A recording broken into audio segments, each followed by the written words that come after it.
Assalamualaikum warahmatullahi wabarakatuh.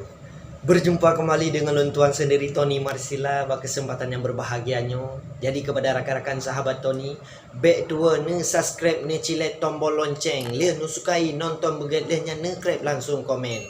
Okey teman saudara, berkesempatan yang berbahagiannya ulun pegah kena bahas tentang masalah menyoka pisah baik susah hati. Ya ban. Jadi riak bicah megah di panti. Indah bukan li dakalan ombak. Menyoka pisah baik susah hati, lain terus sampai yang lebih laga. Mebaik ke nasu ragu dah fikir, mebaik tak okey kali atas sipak. Hanali guna rasa dalam hati, menyosi tangki kali pah dijat. Lembaran baru maju bersari, dan yang pun okey baru dapat elak. Berkat usaha tenaga hasil, lain terus sampai yang lebih laga.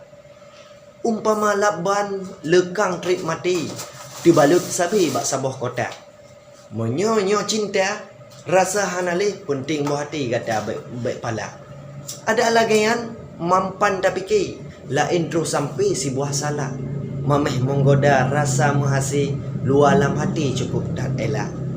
Jadi mioka jodoh, pusabuh hati, han akan cibri walau tak pesak. Yang penting jino kita yang fikir, minta buah hati yang lebih god akhlak.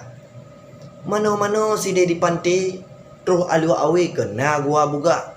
Mita-mita arakan buah hati jodoh yang mekri baik roh tak sipak. Yamban. Oh hati dah mana aku di okrong kaliang, kan lebih tak nyem ia krong alua. Kadang lum pegah abak cukup kain keung abak adun mengah lum pinta. Okey, wassalam.